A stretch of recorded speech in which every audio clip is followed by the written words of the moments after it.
Good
afternoon.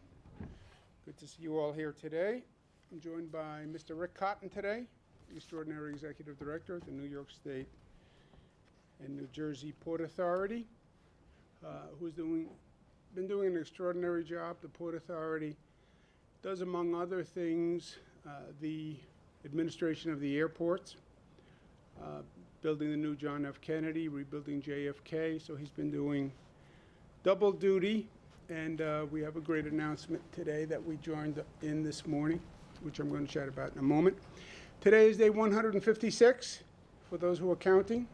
If you're not counting, it's still day 156. Number of hospitalizations, 536. What does that number mean? It is a new low since we were in the midst of the battle. So that is great news. Number of COVID patients in ICU, 136, also a new low since the height of the crisis. Number of intubations, 62, also a new low, so that's great news. Number of lives lost, a new low on the 3-day average. 3 people passed away yesterday. So this is really all great, great news, and I congratulate New Yorkers because this is purely a result of the actions that they've been taking. The progress is even better than we expected. Remember, when we started reopening, all the experts said, expect the infection rate to increase when the activity rate increases. That's what you've seen all across the country. That's what you've seen in other countries. And that's what we expected here. We then were talking about calibrating the increase and making sure it didn't go that high. But it was supposed to go up. After two and a half months of reopening, the numbers have actually gone down, which nobody suggested. And that is really to compliment New Yorkers. We started reopening May 15th. That's where it was on the curve. You call it a curve. I call it a descent of the mountain. We get to the same place. We just have different metaphorical images. But that's where the reopening started. Since the reopening, the numbers continue to go down. No expert predicted that. So New Yorkers are doing better than anyone else even expected. Cautious still. Well, why shouldn't we be celebrating? Because look around. That's why. Look at what's going on across the country. Look at those increases. Look at what we're dealing with in terms of now 39 states on the quarantine list. And look at incidents of lack of compliance. The numbers are a result of the actions. And we have been disciplined, and we have to stay disciplined. In terms of enforcement, local governments have to do a better job. I don't know how else to say it. We're doing everything we can on the state side. The SLA and the state police are working double duty. We have a problem with young people and lack of compliance. We have a problem especially at bars and restaurants. Last night they did another 29 violations. They checked 874 establishments. Over the weekend, they checked 3,000 establishments and did 106 violations. All this to say to the bars and restaurants, follow the rules. Because if you don't follow the rules, chances are, likelihood is, someone's going to be there to watch and to check. And that's the way it should be. If you're following the rules, fine. If you're not following the rules, if I were you, I would be worried. And that's the way it should be.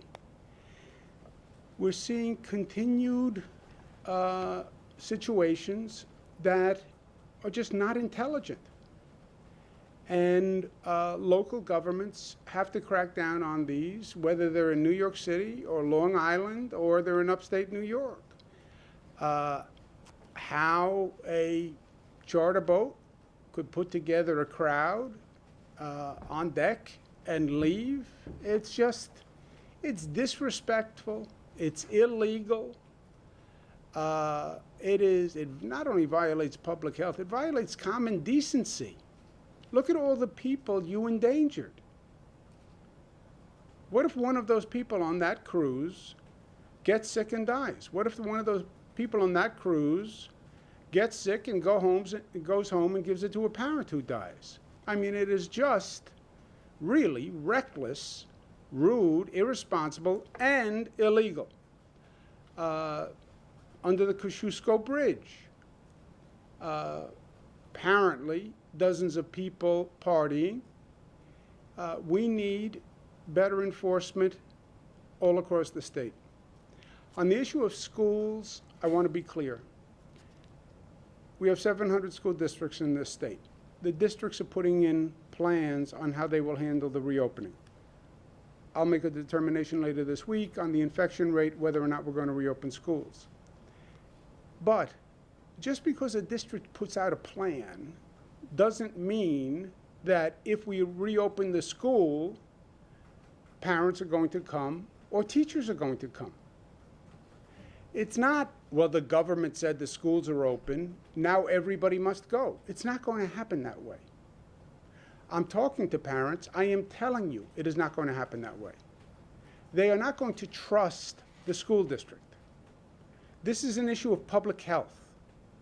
Just because the school district says you shouldn't worry about your child's public health, that's not going to be enough. Not in this environment. Not when you're dealing with situations that everybody knows that nobody has the facts. Parents are going to want to understand the information for themselves. I'll tell you what they're asking me. I'll tell you what they're going to ask every school district. How are you going to test? How many tests are you going to take? Are you sure you have them lined up? Are you sure those are enough tests? Is it a representative sample? How long is it going to take to turn around the tests? Is it 2 days, 4 days, 7 days? They're informed parents. They're the most informed people on this issue probably in the country. They've lived through it. they're going to have questions. This is not going to be the school district puts out a plan and then by fiat, by dictatorship, that is the plan. You need the parents to be comfortable. You need the teachers to be comfortable. You need the children to show up at school. And there's going to have to be a discussion.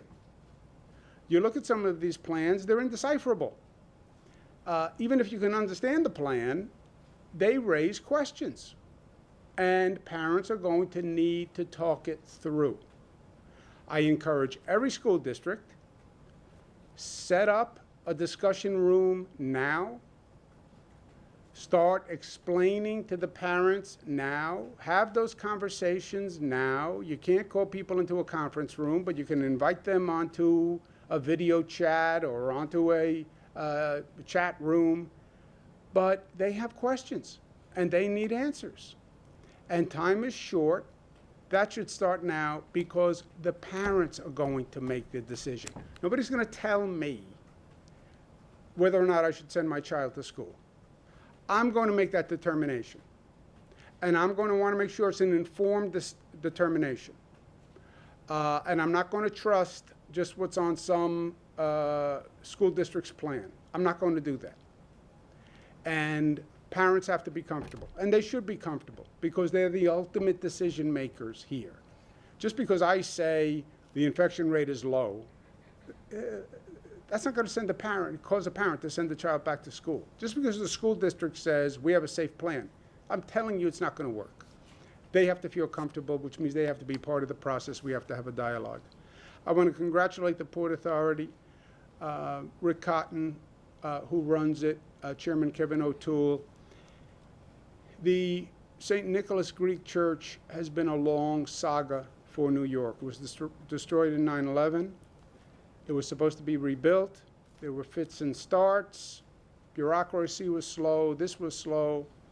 But I was just with His Eminence the Archbishop, and it is now being rebuilt. It is magnificent. It really is a beautiful structure. It is the only church on 9/11. Part of it is going to be a bereavement center. It's not just a Greek church. It's a universal center for reconciliation. It is a spiritual place. And we've been trying to get it done for a long time.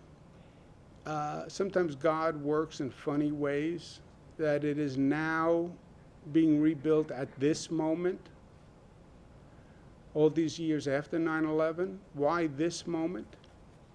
Maybe because God says He needs or wants a symbol of renewal and rebirth at this moment. Maybe it was God's way of saying to New Yorkers, yes, this is a tough time. Yes, we've been dealt a hard blow, but we can rise up. We can build back, and we can build back better. St. Nicholas is better than the church that was there before. We didn't just rebuild St. Nicholas. This is a vastly improved physical structure from what it was. This is going to be a national landmark, St. Nicholas, when it's done. And I think there's a symbolism there for all New Yorkers. We're going to have to build back. There's no doubt about it. We don't even understand the extent of the economic damage that has been done. And it's going to be hard. I'm telling you that. But we've done it before. We'll do it again. And that's what St. Nicholas said to me today when I was there. In terms of the national situation, and I want to speak plain truth on this, we said we have two threats. We have the lack of compliance, and we have the national situation. The national situation is getting worse. It's not getting better. That is a fact, as I like to say. It's an inarguable fact. You look at the numbers, look at what's happening in Florida, look at California, look at Texas, look at the numbers. Look at what's happening all across the Midwest, where you're seeing a dramatic rise. Look at what the White House is now saying, where you entered a new phase of COVID. What's the new phase? Extensive spread. Oh, that's a new phase? What was the old phase? If the new phase is extensive spread, what was the old phase? That was limited spread, what we went through? I mean, it's absurd. It's not a new phase. It was entirely predictable. It was the progression of a virus, its exponential increase, which is what a virus does. One person infects two people infect four. It is the exponential pyramid of viral spread. It's not a new phase. It was a mathematical equation that you just had to factor out. You have medical experts who are now saying we should hit the reset button, that the nation should shut down and start over, that that's the only way to stop the virus. That's what medical experts are saying. Hit the reset button, shut down everything, and start all over again. That's a damning commentary on where we are. Hit the reset button. Just close all the states and start over. Look, you want to start over, you want to hit the reset button. I'll tell you how we hit the reset button in this country. We start this time with the truth. We do something different than was done in this country 6 months ago when this started. Start with the truth. Tell the American people the truth. And it starts on a reset with the President of the United States telling the truth, which he did not do 6 months ago. And if you want to hit the reset button, and you need to hit the reset button, and I believe we need to hit the reset button, then hit the reset button, but do it honestly. And it has to start with the President telling the American people the truth. The truth is, it was a mistake to deny COVID. It was a mistake to downplay COVID. It was a mistake to say it's just the flu. It was a mistake to say it's gone by Easter. It was a mistake to say it's going to magically disappear when it gets warm. It was a mistake to say I see the light at the end of the tunnel. It was a mistake to say, yes, we're going to do testing, but I don't think we need it. Those were all mistakes. Those were all untruths. And they sent the wrong message to the American people. Because some people heard the president and believed him. And if you believed him, you wouldn't take COVID seriously. And if you didn't take COVID seriously, then you wouldn't take the precautions that people were saying you should take. But that's what the President of the United States was saying 6 months ago. The President of the United States said 5 months ago, reopen the economy, liberate the states, liberate the economy. His governors are slow-walking reopening. They're just playing politics. That's what they're doing. There's no reason not to reopen the economy. Hurry up, hurry up, hurry up. Florida jumps. Texas jumps. Arizona jumps. Yes, we're just going to reopen the economy. That was a mistake. It was an untruth. It denied the science. It denied what they're saying now. The virus will spread if you do that. Tell the truth. The truth is it was a mistake that when you saw what was going on in New York 5 months ago, you didn't heed the warning. It was a mistake when you saw the spike in New York. You thought somehow those people were different and your people were immune. Your people aren't immune. New Yorkers had no different immune system that made them more contagious to the virus. It was a mistake to deny the reality that happened in New York that was broadcast across the country. That was a mistake. It was a mistake to see what we had to do here in New York, the testing, the hospital system, the contact tracing, the close down, the phased reopening, and pay no attention to it. No attention to it. Well, 6 months later, these states still don't have testing and contact tracing. How can it be? You had 6 months. Here in New York, we had 2 weeks. We were ambushed because the virus came from Europe and nobody told us. These other states had 6 months. How did you not set up a testing operation? How did you not expand the capacity of your hospital system? How did you not locate additional staff? How did you not locate additional PPE? You had 6 months. The reason they didn't? Because they were listening to the president. There is no issue. There is no problem. It was a mistake. Tell them the truth. The truth is COVID is serious. It is deadly serious. And it's deadly serious for all of us. It's not deadly serious for Democrats. It's not deadly serious for blue states only. COVID kills Republicans. And COVID affects red states. It is deadly serious. It was not a political issue. And it shouldn't have been politicized. This is not a political issue. And it shouldn't have been politicized. This is public health. That's what this was. And it should have never been turned into a political symbol, which is what this president did. Start with the truth. And the truth is an outbreak anywhere is an outbreak everywhere. That's what we should have learned in China. It's what we should have learned from MERS and SARS and Ebola and swine flu and H1N1. An outbreak anywhere is an outbreak everywhere. It's still true. And the truth is none of us are safe until all of us are safe. That is the truth. If we don't tell the truth on the reset, COVID will never end. And it will ricochet across the country. It will just bounce back and forth. You see how it's bouncing now? It's ricocheting. It's Florida, it's Texas, it's the Midwest, it's California. Oh, it's back to New Jersey is on the rise. Oh, it's back to Massachusetts is on the rise. It will continue this ricocheting across the country because that's what viruses do. It will never end. This was a colossal blunder, how COVID was handled by this federal government. Colossal blunder. Shame on all of you. 6 months, lives lost. Hit the reset button, yes. But the way the medical experts are talking about it, it won't work. It won't work unless you hit the reset button and you start with the truth.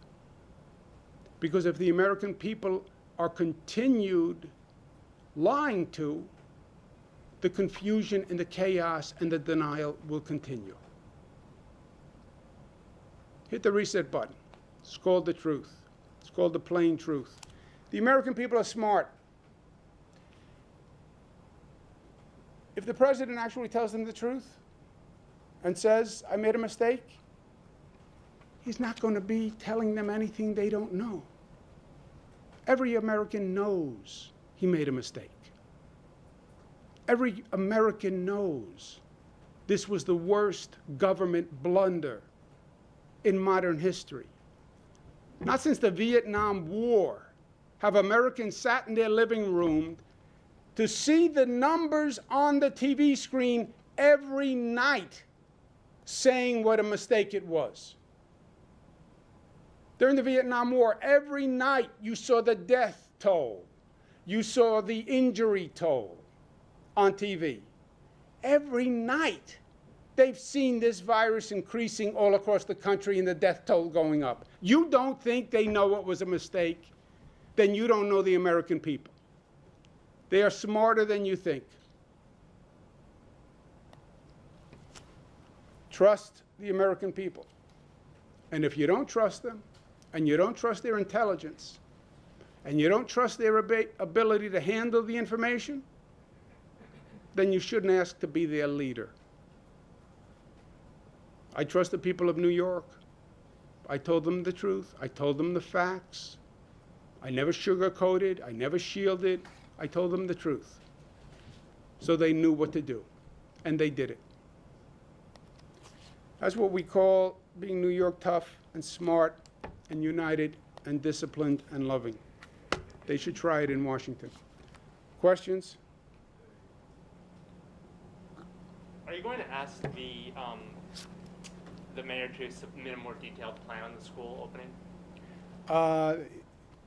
I don't know. I don't know the status of the individual school plans. SED is looking at that. State health officials are looking at that. My point is different. My point is this is not going to be between a school district and the state, or a school district and the state education department. This is between the school district and the parents. That's the ultimate decision maker are the parents. And I don't hear enough about the parents' concerns and the parents' involvement and the dialogue with the parents. It's not going to be school district to the state, school district to the SED.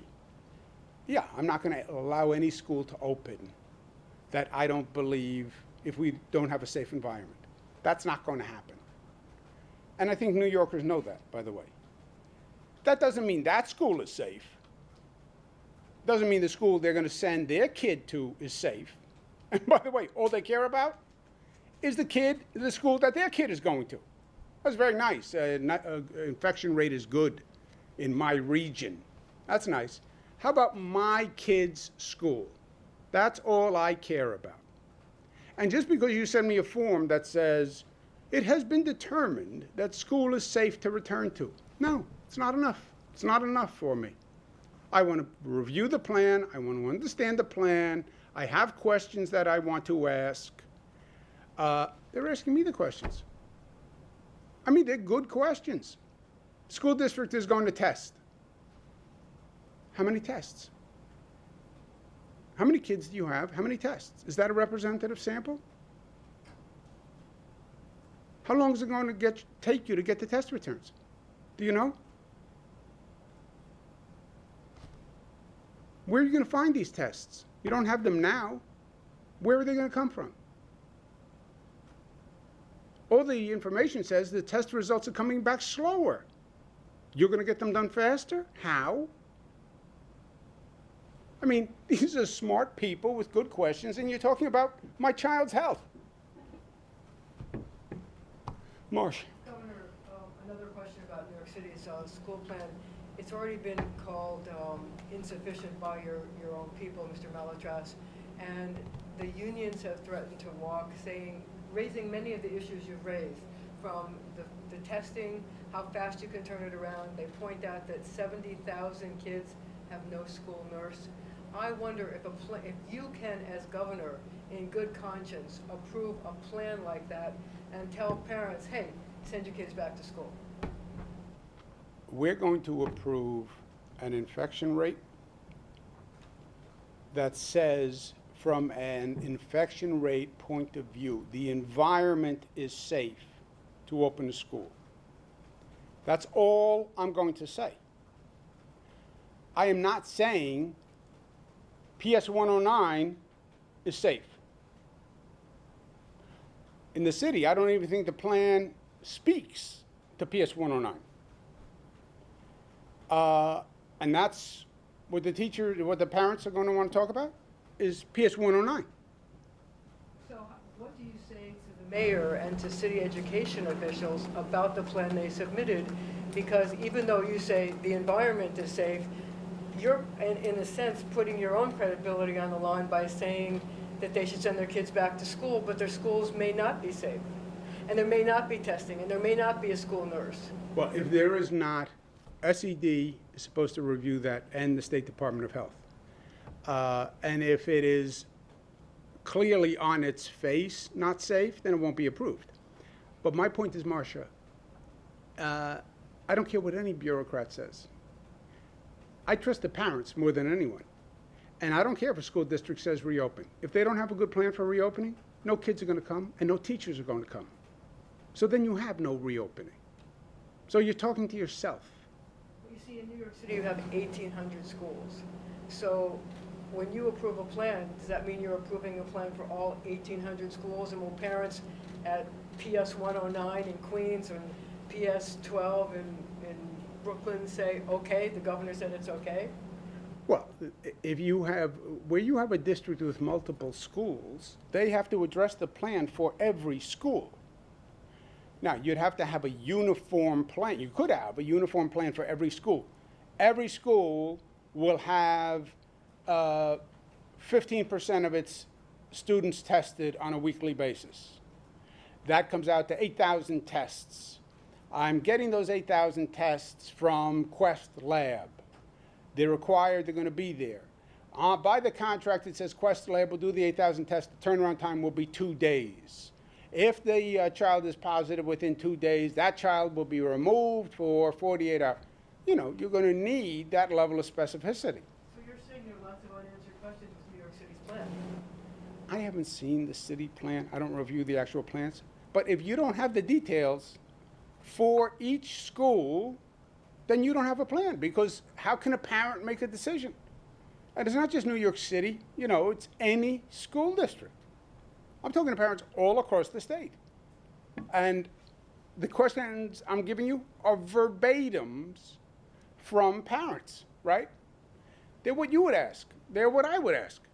And, well, we have additional information. No, we don't. I've been doing those briefings for a lot of days. People know the questions about this issue. We're not talking about some normal government issue, taxes, budgets, roads. This is their life.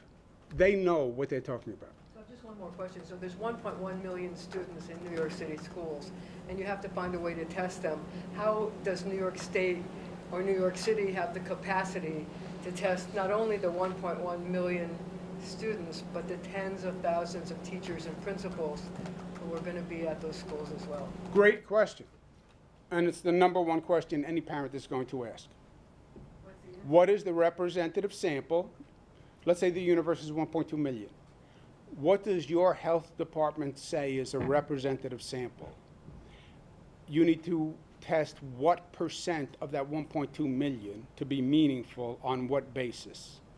And then how do you do it? That's why I'm saying the conversation is going to be all about the details. Pete? Governor, there was a district in Indiana that they opened day one. A kid is sick, exposes all these kids. Does that change your view on the risks here, or clarify your thinking about how to make sure this is done safely? It doesn't, because I don't think there's anything unexpected there. I don't think the Indiana School District is unexpected. I don't think the Georgia camp is unexpected. That's why we didn't open camps.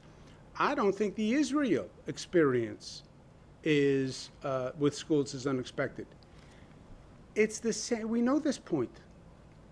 We knew this 6 months ago. We knew all of this 6 months ago. That's why it's so frustrating that we're still talking about this at such a level of ignorance and denial, and we're so woefully unprepared. I mean, I was in Savannah, I was talking to the mayor of St. Petersburg. We still don't know that we have to do tests, and we don't have that set up. But anyway, you have a large congregation of people. You put them in a place. It's the New Rochelle super spreader.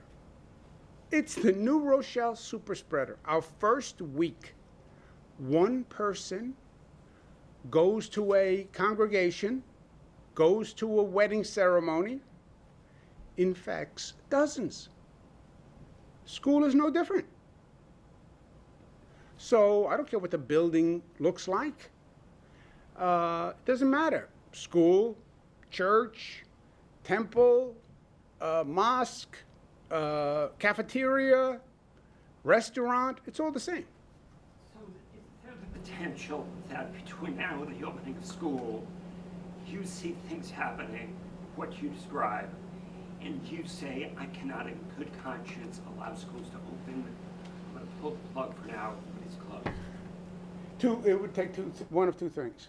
Either A, the infection rate would have to go up where you knew you were dealing with a highly charged environment, or two, a particular school district wouldn't have an acceptable plan, right?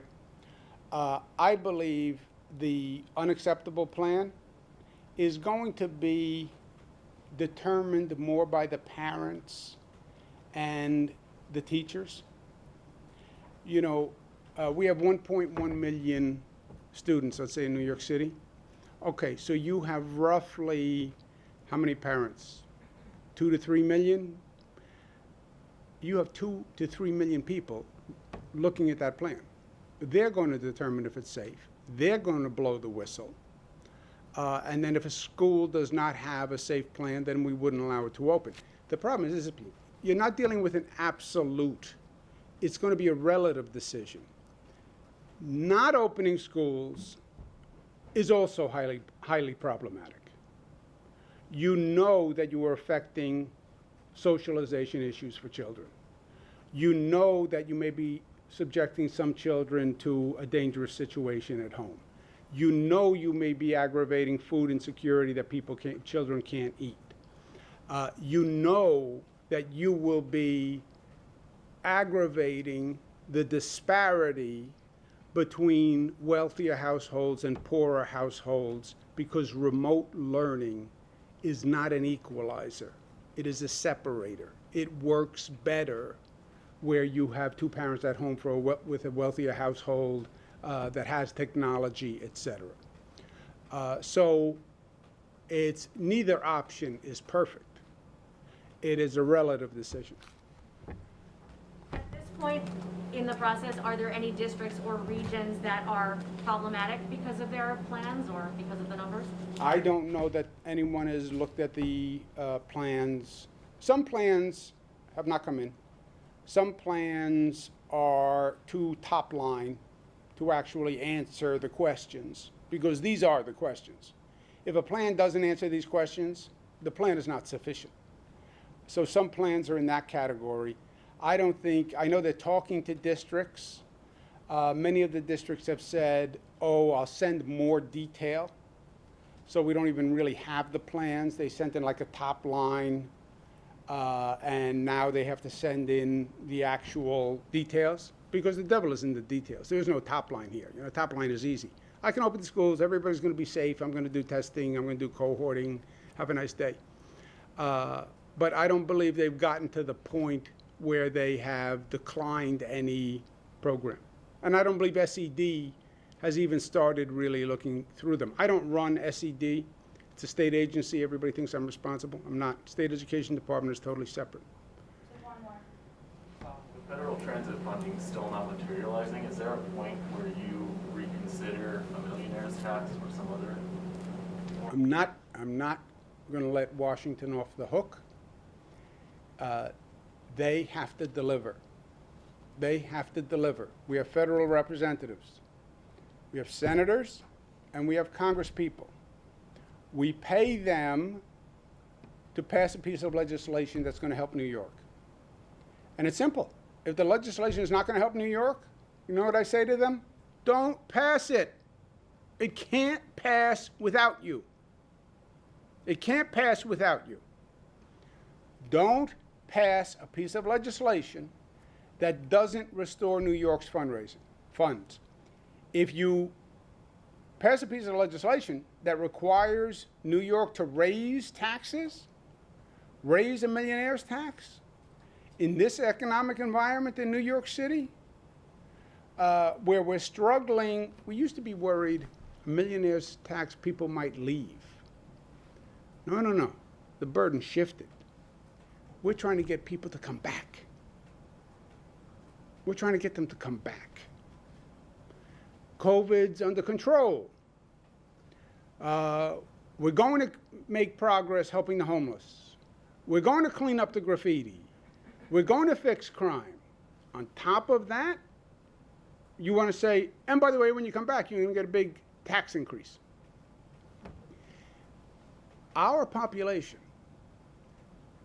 1% of the population pays 50% of the taxes. And they're the most mobile people on the globe.